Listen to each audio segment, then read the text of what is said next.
जय भीम, नमो बुद्धाय। आप देख रहे हैं MBC न्यूज। मैं कल्याणी आप सबका तहे दिल से स्वागत करती हूँ। धम्मचक्र प्रवर्तन दिन के शुभ मौके पर हम आए हैं नरेंद्र नगर के अस्मिता बुद्ध विहार में। कोरोना महामारी को ध्यान में रखते हुए बड़ी ही सावधानी के साथ कार्यक्रम आयोजित किया गया। महिलाओं ने गीत गाकर अपना उत्साह दिखाया। मान्यवरों ने धम्म और डॉक्टर बाबा साहेब आम्बेडकरों के विचारों को बड़े ही आसान शब्दों में व्यक्त किया और बौद्ध धर्म की महानता के बारे में बताया। सगळ्या भारतातल्या सगळ्या नागरिकाच्या डोक्यावरती एकाच महामानवाचं कर्ज आहे। तुमच्या आयुष्याच्या किती किस्ता पडा, ते कर्ज तुम्हाला या जीवनात फेडता येत नाही। कर्जबाजारी बाबासाहेबांचा म्हणूनच तुम्हाला आम्हाला नाही, या देशातल्या प्रत्येक माणसाला आज संविधानारूपी कर्ज आहे। हे भोवताल सगळे राहतात ना आपल्या आमचे बंधू, त्यांच्याही डोक्यावरती बाबासाहेबांच्या संविधानाद्वारे असणारं कर्ज आहे। तुमचीच गरज नाही आहे धम्मचक्र प्रवर्तन दिन साजरा करायची। या परिसरातल्या सगळ्या माणसांची काय आहे ती गरज आहे, हे मानावं लागेल तुम्हाला। पब्लिकली बोलतोय, ओपनली बोलतोय आणि सम्यक वाचा बोलणारा प्रोफेसर ढोके आहे। तो कोणाची मुरवत करत नाही, कोणाच्या चापलुसीसाठी मर्जीसाठी आणि कोणत्या लाभासाठी कधीच तो शब्द बोलत नाही। That man is called as the man who is following the right speech of आर्य अष्टांगिक मार्ग। अष्टांगिक मार्गाचं राईट स्पीच म्हणजे सम्यक वाचा त्याला म्हणतात। निर्भयपणे तुम्हाला बोलावं लागेल आणि आमच्या बांधवांना सुद्धा या कळेमध्ये घ्यावं लागेल। ते आमचे बांधव आहेत। मैत्री भावना शिकवली बाबासाहेबांना, ना त्या देशाचा बदला घेणं बाबासाहेबाला काही कठीण काम होतं काय? मुस्लिम धर्म स्वीकारला असता तर काय झालं असतं? 9 करोड मुसलमान, 7 करोड दलित, काय झालं असतं? या देशात वार झाला असतं, वार। आणि वार जर झालं असतं तर या देश अराजकतेच्या रस्त्याचा राई झाला असता। पण बाबासाहेबांना लिहून ठेवलं, मला माझं नाव या देशाच्या इतिहासात विध्वंसक म्हणून नोंदवायचं नव्हतं। याला म्हणतात बुद्धाची करुणा आणि मैत्री। कोणती पारमिता आहे? भगवान बुद्धाची कोणती पारमिता जगत होते बाबासाहेब? करुणा आणि मैत्री। म्हणून हा देश जाग्यावर आहे। हा देश जाग्यावर आहे त्याला कारण बाबासाहेबांची करुणा आणि मैत्री ही पारमिता। 10 पारमितातल्या 2 पारमिता। बाबासाहेबांची शील पारमिता माहित आहे कशी होती? Do you know it how it was? माझे दुश्मन माझ्या डोळ्यामध्ये डोळे घालून माझ्याशी बोलू शकत नाही, हिम्मत करू शकत नाही, 2-2 हात माझ्याशी करू शकत नाही। त्याला कारण काय? माझ्याकडे MA PhD DSc या पदव्या आहेत म्हणून नव्हे। माझ्या दुश्मनाला माहित आहे की हा माणूस आपला मिशन कुणाच्याही पायावरती ठेवू शकत नाही। हा माणूस या देशाची बेईमानी कोणत्याही परिस्थितीत करू शकत नाही। आपला मिशन कुणाच्या पायावरती गहाण ठेवू शकत नाही, विकू शकत नाही।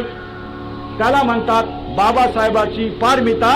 त्या पारमितेचं नाव आहे शील Paramita.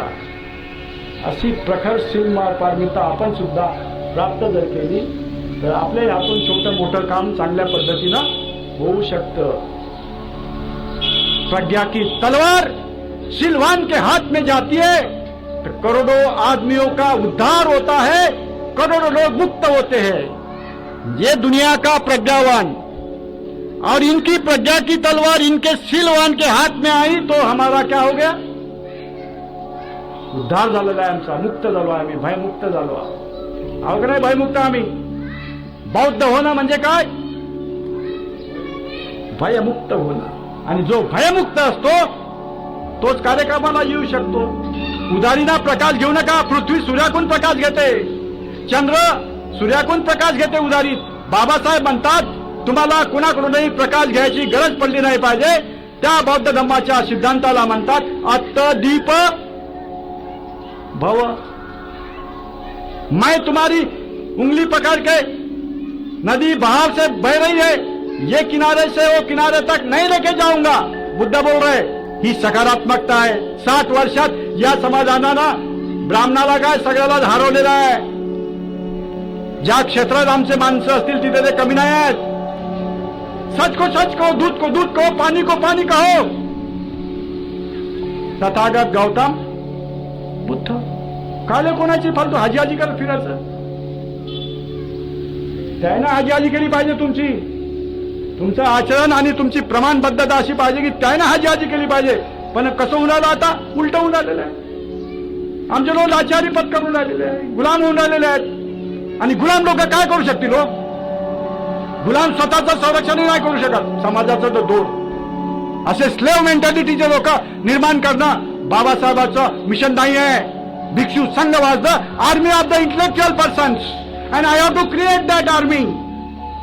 Army of the intellectual person म्हटलेलं आहे का तुमच्याकडे? Army of the intellectual person who is called as intellectual. वाढत जाईल भाषण. इथे थांबतो. बराच डोस झाला आणि तो डोस देणं भाग आहे. डोस दिला तर लोक रस्त्यावर येऊ शकतात.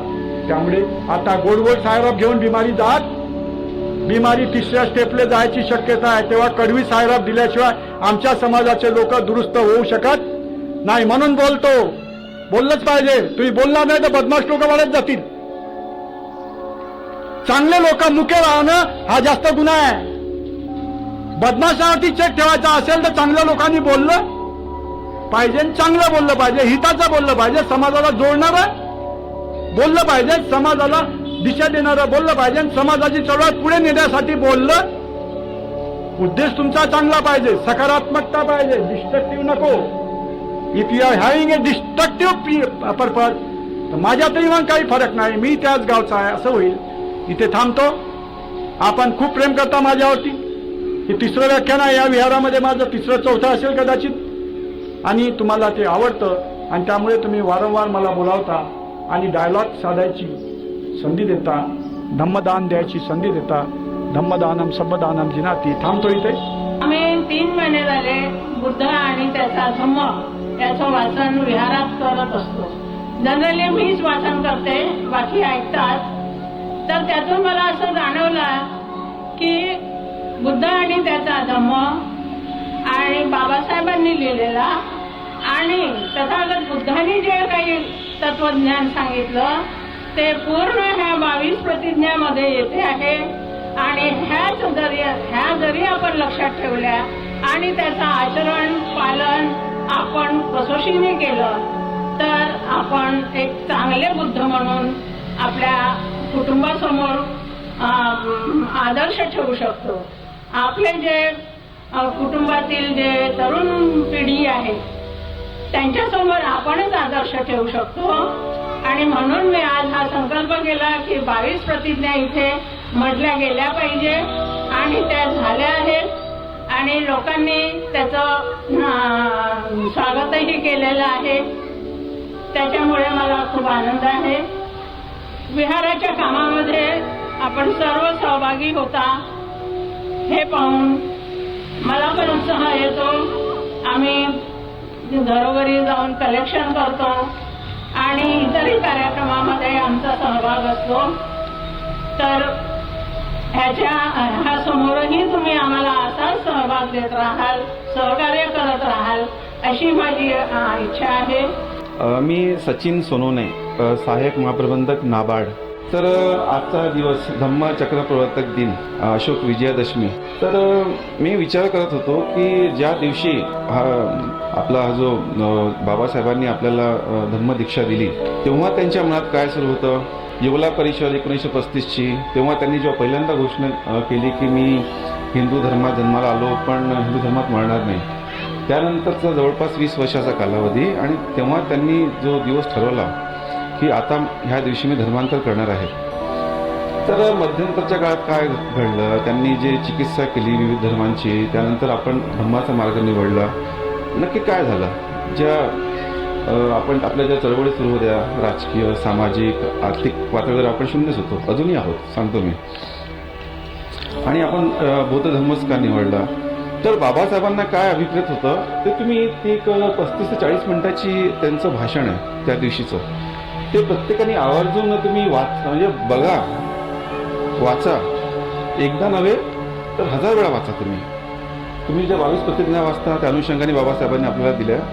पण बाबासाहेबांची जी घालमेल सुरू होती, कारण बाबासाहेब एकमेव असं नेतृत्व होतं, बाबासाहेब एकमेव असं व्यक्तिमत्व होतं की त्यांना ही जी सामाजिक विषमता आहे, हा जो शाप होता की एक समाजातला एक मोठा वर्ग ज्यांना आपण माणूस म्हणून नाकारलं, तर त्यांना मुख्य प्रवाहात आणणे, त्यांचं आत्मभान, त्यांचा आत्मविश्वास जागृत करणे आणि परत त्यांना नव्याने जीवनदान देणे. तर हा एक मुळात त्यामागे उद्देश होता. तर माझी सर्वांना हीच विनंती राहील, कारण मला भारत कसा आहे तो मी जवळून बघितलेला आहे, आम्हाला तो अनुभव मिळतो कामाच्या निमित्ताने. तर मुळात ही जी लढाई असते ना, ही मानसिक लढाई असते, लक्षात घ्या. साहेब तुम्हाला खूप पोटतिडकीने सांगत होते, मी ऐकत होतो शांतपणे. पण मला काय वाटतं ना, मी जरी समजा प्रत्येकाची क्षमता वेगळी असते, प्रत्येकाचं कर्तृत्व वेगळं असते, प्रत्येकाचं धाडस करण्याची क्षमता वेगळी असते, तर आपण एका आईच्या भावनेने विचार केला पाहिजे. ही जी मंडळी आज सर्वोच्च पदावर आहेत, जर तिच्यात आईचं काळीच असेल तरच ते समाजाला जुळून घेऊ शकतात, सोबत नेऊ शकतात. तर मी कसा बघतो आपल्या लोकांना, आता मी बाबासाहेब म्हणजे माझा श्वास. आज जे काही आहोत आपण बाबासाहेबांमुळे आहोत.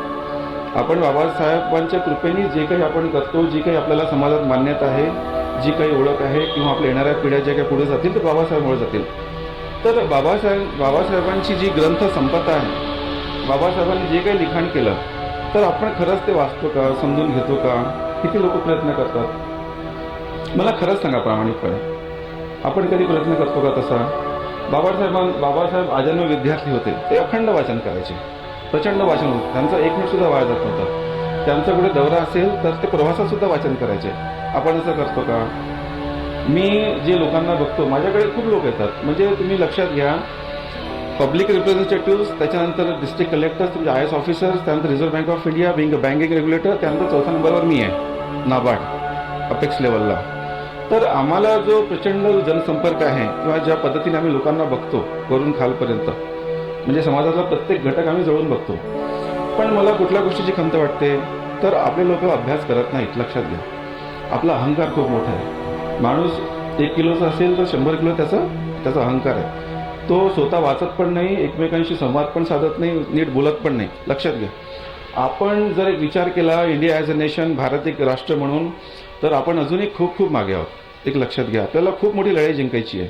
आता ही सुरुवात आहे, आपली पहिली पिढी आहे. लक्षात घ्या, आज आपण जर खरोखर त्याग केला, खूप कष्ट घेतले, तरच आपली पुढची पिढी योग्य वाटेवर जाईल. येणारा काळ खूप कठीण आहे. तर मी तुम्हाला काही गोष्टी सोप्या भाषेत सांगेल. तुम्ही काय केलं पाहिजे? आपण जी बुद्ध धम्माची दीक्षा घेतली, त्यामागे त्याची कारणमीमांसा करा. बाबासाहेबांना जे अभिप्रेत होतं, ते त्यांचं जे भाषण आहे त्या दिवशीचं, तुम्ही खरोखर तुम्ही वाचा, समजून घ्या की आपण का आलो बुद्ध धम्मामध्ये. बुद्ध म्हणजे नक्की काय? ते जे महान जे वैज्ञानिक होते, त्यांनी जी मनोचिकित्सा केली, त्यांनी जे माणसाला विचार करायला प्रेरित केलं. बुद्ध कायम मार्गदाता म्हणून राहिले, त्यांनी कधी स्वतःला देव मानलं नाही. ते कायम म्हणाले, मी तुम्हाला जे सांगतो, तुम्हाला पटत असेल तुम्ही त्याच्यावर विचार करा आणि नंतरच तुम्ही त्या मार्गावर पुढे जा. तर बुद्धांनी कधीच अनुयायी त्यांनी गोळा केले नाही. बुद्धांनी कायम लोकांना सोबत घेण्याचा प्रयत्न केला.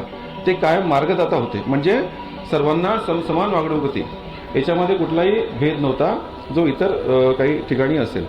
तर मुळात आता आपली जबाबदारी वाढते. जेव्हा आपण बुद्धाच्या वाटेवर चाललो, तर आपण काय केलं पाहिजे?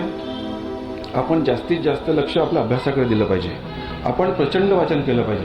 तुमची मातृभाषा मराठी आहे, तुम्ही मराठीतलं जे काही साहित्य असेल, तुमच्या जे कामिणारं असेल, आंबेडकरी चळवळीतलं असेल, दलित साहित्याबद्दल असेल, किंवा इतर वाचन असेल, ते तुम्ही इतकं दांडगं ठेवा की लोकांनी तुम्हाला कुठलंही काम करताना तुमचं मत विचारात घेतलं पाहिजे.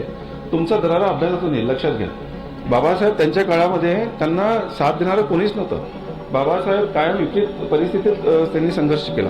बाबासाहेबांना शेवटपर्यंत लोकांनी प्रचंड त्रास दिला. लक्षात घ्या, तुम्हाला बाबासाहेबांच्या मागे फक्त आपण जे खंबीरपणे उभे होतो, आपण त्यांना जीवाभावाने त्यांच्यासोबत राहिलो शेवटपर्यंत.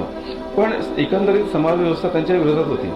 तर बाबासाहेब नक्की काय म्हणायचे की न्याय, समता, बंधुत्व. त्यांनी 3 सूत्र दिले आपल्याला, न्याय, समता, बंधुत्व. तर जेव्हा आपण बौद्ध धम्माच्या वाटेवर गेलो, तर ही त्रिसूत्री आपण कायम लक्षात ठेवली पाहिजे. आणि जेव्हा आपण स्वतःला आंबेडकरी म्हणतो, तर शिका, संघटित व्हा आणि संघर्ष करा. ही त्रिसूत्री आपली असली पाहिजे. कारण आर्थिक नाड्या आपल्या कमजोर आहेत, लक्षात घ्या. कसं असते, स्वातंत्र्य खूप प्रकारचं आहे. जसं तुम्हाला एक राजकीय स्वातंत्र्य मिळालं 15 ऑगस्ट 1947ला. त्यानंतर आता आपली वाटचाल सुरू आहे आर्थिक स्वातंत्र्याकडे. म्हणजे आपण आर्थिकदृष्ट्या सुद्धा मजबूत असलं पाहिजे. जर एखादी समाज, एखादी चळवळ जर आर्थिकदृष्ट्या समजा समृद्ध नसेल तर ती जास्त काळ टिकाव धरू शकत नाही. आपली अडचण नेमकी तेच झाली. आपण शैक्षणिक क्षेत्रात आपण बऱ्यापैकी पुढे आलो, इतर क्षेत्रात आपण बऱ्यापैकी पुढे आहोत, पण आपल्याला एक जे राजकीय दरारा निर्माण करायचा होता तो होऊ शकला नाही. कारण आपण जे संघटन बांधणं अपेक्षित होतं त्याचा पाया मुळातच त्याला जे आर्थिक पाठबळ लागतं ते आपण दुर्दैवाने आपल्याला ते थोडं जळ चाललं आहे. तर तुम्हाला मी एकच सांगेन, तुमची आर्थिक जी असेल समृद्धी साधा, आर्थिकदृष्ट्या तुम्ही संपन्न व्हा. बाबासाहेबांना महिलांप्रती विशेष आस्था होती. हिंदू कोड बिल हे त्याचाच एक भाग होता. तर महिलांसाठी बाबासाहेबांच्या ज्या काही अपेक्षा होत्या तुम्ही त्या लक्षात घ्या. ह्या जितक्या योजना आहेत केंद्राच्या आणि कोट्यावधींचा बजेट असतो, लक्षात घ्या तुम्ही. म्हणजे कोट्यावधींचं बजेट आहे पण तो युटिलाइज होत नाही. समाजासाठी जो बजेट आहे SC ST आणि इतर वर्गासाठी, तर तो युटिलाइज का होत नाही की आपण कधी लक्षच दिलं नाही. आपल्याला योजनाच माहीत नसतात, त्याचा पाठपुरावा कसा करावा आपल्याला तेही कळत नाही. आपण कायम आश्रित असतो. तर योजना त्या तुमच्यासाठी आहेत, तुम्ही मालक आहात लोकशाहीमध्ये. त्याच्यामुळे तुमच्या हक्काचं जे जे आहे, बाबासाहेब म्हणतात ना, शिका, संघटित व्हा, संघर्ष करा. म्हणजे जे जे तुमच्यासाठी आहे ते आधी समजून घ्या, ते शिकल्याने होईल. संघटित व्हा म्हणजे तुम्ही एकीने राहा कायम. म्हणजे तुम्ही वेगवेगळं लढाल तर कदाचित तुम्हाला न्याय मिळणार नाही. तेव्हा तुम्ही एकीने राहा आणि जिथे अन्याय दिसतो तुम्हाला तिथे संघर्ष करा. तरच आपली जी भावी वाटचाल असेल ती सुखद असेल आणि आपण जे येणाऱ्या पिढीला आपला योग्य मार्ग दाखवू शकू. तुम्ही मला 2 शब्द बोलण्याची संधी दिली, तुमचे खूप खूप आभार. तुम्हाला परत एकदा धम्मचक्र प्रवर्तक दिनाच्या खूप खूप शुभेच्छा. दीक्षा आम्हा दिली भीमाने, मंगल दिन तो जनी. थोर भाग्य हे दलित जणांचे, भीमरत्न लाभले. व्यथातयांची दूर जाहली, काय महासादले. थोर भाग्य हे दलित जणांचे, भीमरत्न लाभले. व्यथातयांची दूर जाहली, काय महासादले. सोना लुटुनी मांगल्याचे, लोक हर्षले मनी. दीक्षा आम्हा दिली भीमाने, मंगल दिन तो जनी. दीक्षा आम्हा दिली भीमाने, मंगल दिन तो जनी. कितीक झाले या अवनीवर संत मुनी ज्ञानी. करू न शकले आजवरी ते, केले भीमाने जनी. कितीक झाले या अवनीवर संत मुनी ज्ञानी.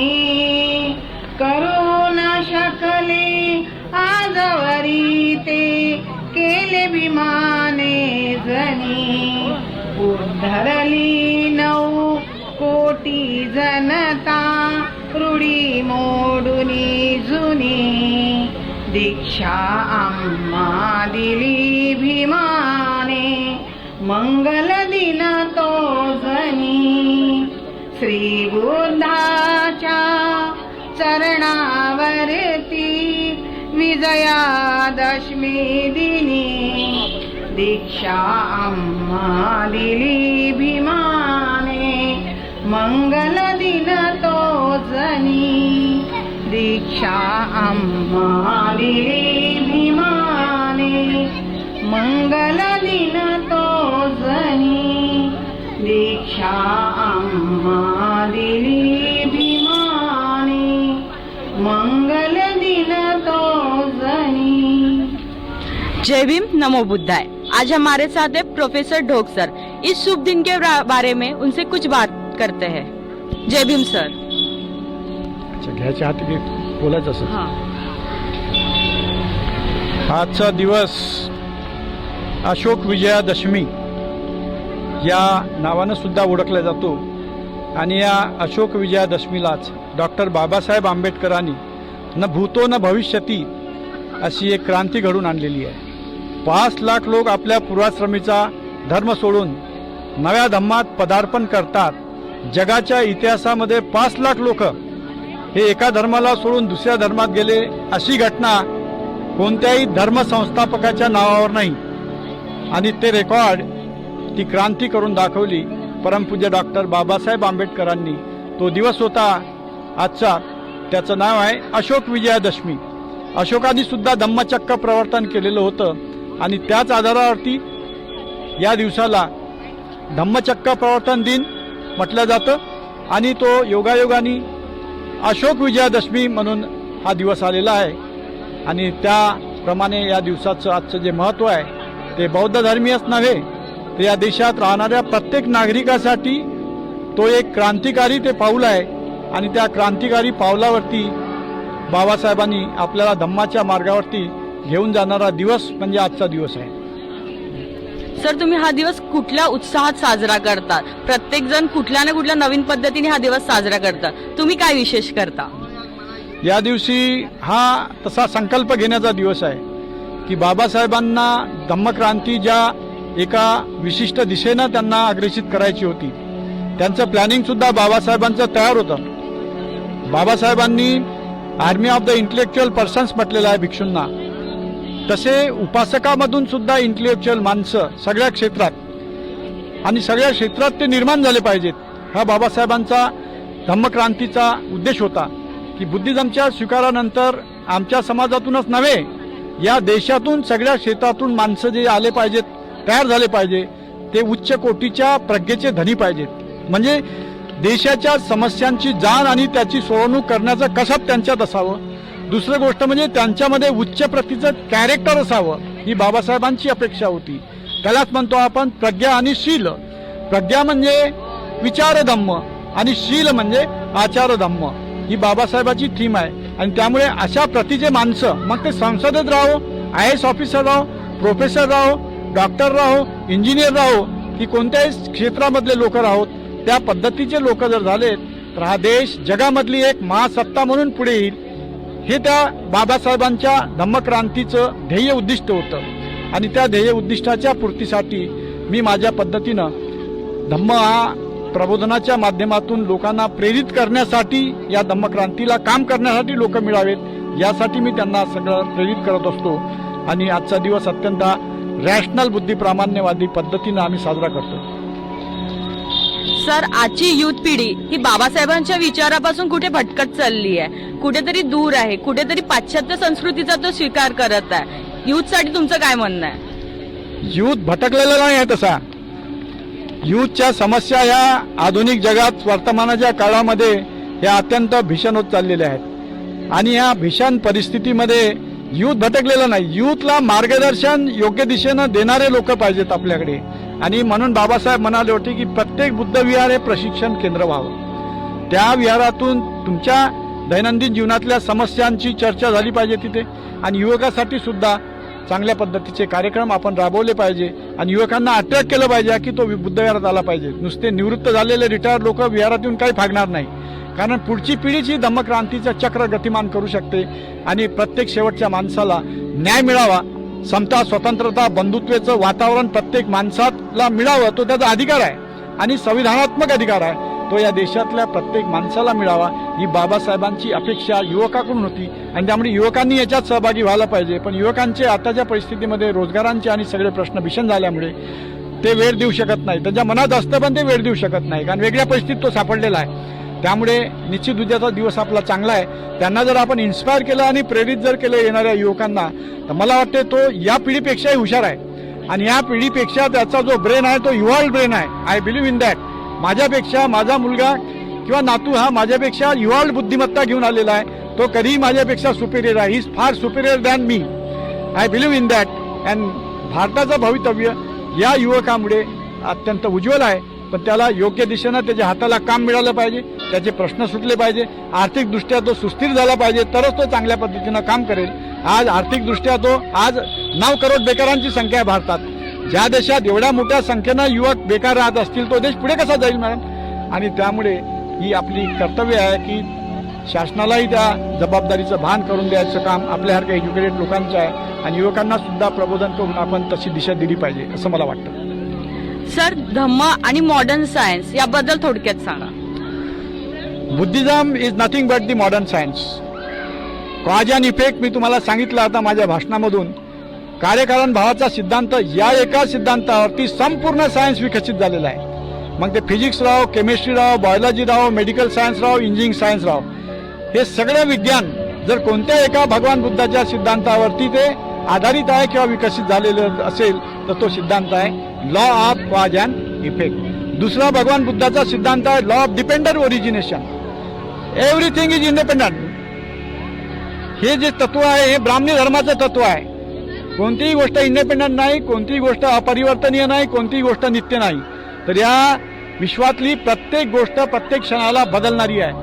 साधा इलेक्ट्रॉन घेतला ॲटमच्या आत तो इलेक्ट्रॉन सुद्धा तिथे फिरतोय ॲटमच्या आत अणूमध्ये. म्हणजे तिथेही जे जग आहे ॲटमचं ॲटॉमिक जग ते जग सुद्धा गतिमान आहे. हा भगवान बुद्धाचा अनित्यतावादाचा सिद्धांत आहे आणि म्हणून बौद्ध धर्म हा मॉडर्न सायन्सवरतीच आधारित आहे. Law of dependent origination of cause and इफेक्टचा पुढचा सिद्धांत आहे डिपेंडंट ओरिजिनेशन. इथे प्रत्येक गोष्ट डिपेंडंट आहे परस्परावरती. कुणी इथे इंडिपेंडंट नाही, कुणाची स्वतःची स्वसत्ता नाही. We are all connected in a web of the universe.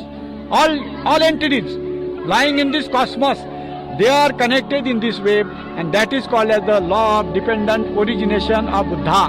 A very modern science is in phase with that law of dependent origination, and that's why I say that Buddhism is nothing but Einstein has quoted.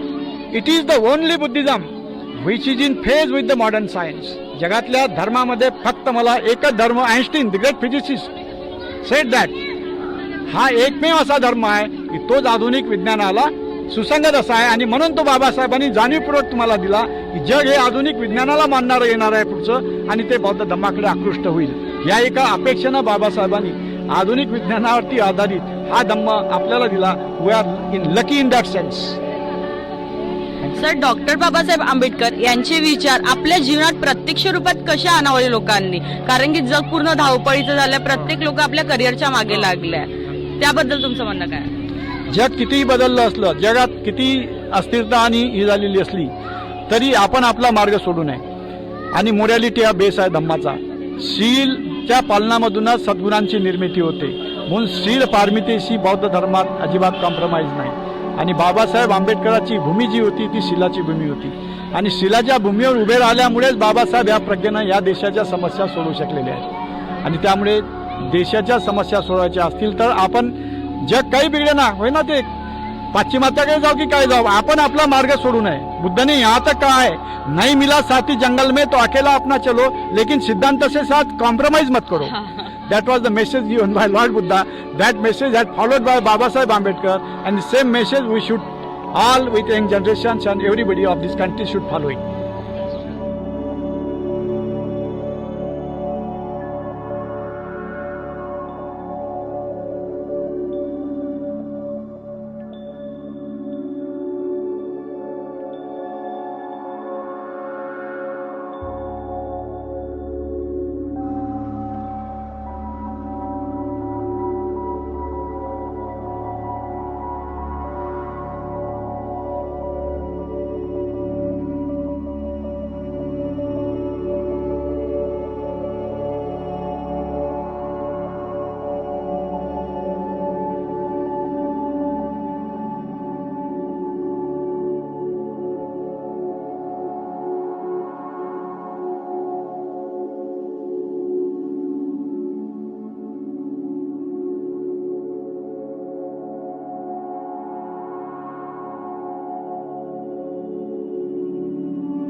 आजचा दिवस हा संकल्प घेण्याचा आहे, तुमच्या काय संकल्पना आहे?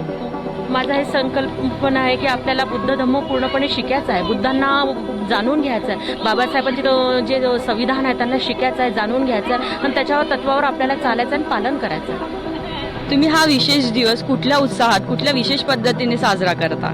धम्मचक्र प्रवर्तन सगळ्यात घरी सकाळपासून मुलाला सांगून आणि घरात धम्मचक्र प्रवर्तन काय आहे त्याचं महत्त्व मुलाला सांगून, घरच्या परिवारांना सांगून हा दिवस आम्ही साजरा करतो. आणि सगळं संपूर्ण परिवार आम्ही दीक्षाभूमीला जातो. पण आता या करोनाचा काळ आहे म्हणून आम्ही तो टाळलेला आहे, अनावश्यक गर्दी टाळायची. पण नाही, घरी आज आपण काही वाचन करायचं, चांगले जे बाबासाहेबांचे काही एक आहे तो अध्याय वाचायचा किंवा एखादं संविधानमधलं आपला एक आर्टिकल वाचून असं साजरा करायचा. बाबासाहेबांचे जे विचार आहेत त्यांच्याविषयी तुमचं काय आहे? बाबासाहेबांचे विचारांबद्दल तर मी काही बोलू शकत नाही, कारण बाबासाहेबांचा पूर्ण अभ्यास मी नाही केलेला आहे. त्यामुळे मी एवढं पूर्ण सांगू पण बाबासाहेब फादरच आहेत आपले आणि तेच आपले आदर्श आहेत आणि त्यांचेच तत्वावर आपल्याला पुढे चालल्याचं आहे आणि पुढचं आयुष्यामध्ये त्यांचेच तत्व पालन करायचे आणि आचरण करायचे आहे. Thank you ma'am. जय भीम. जय भीम. इतालो निभिड जंगले तुडवितालो फोडुनिया टाहो रथ समतेचा असाणीला सांभाळून न्याहो रथ समतेचा असाणीला सांभाळून न्याहो निभिड जंगले तुडवितालो फोडुनिया टाहो रथ समतेचा असाणीला सांभाळून न्याहो रथ समतेचा असाणीला सांभाळून न्याहो सिद्धार्थाच्या स्मृतीमधले मी सजिण्याचे मर्म जाणिले सिद्धार्थाच्या स्मृतीमधले मी सजिण्याचे मर्म जाणिले मानवता नाही ते इथवर आलो तुम्हा घेऊनी इथवर आलो तुम्हा घेऊनी साथ मला द्या हो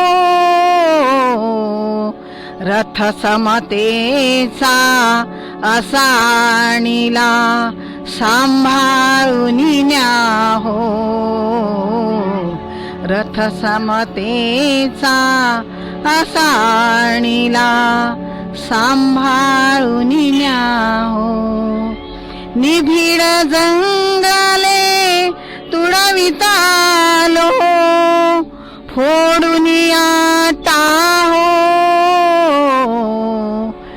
रथ समतेचा असाणीला सांभाळून न्याहो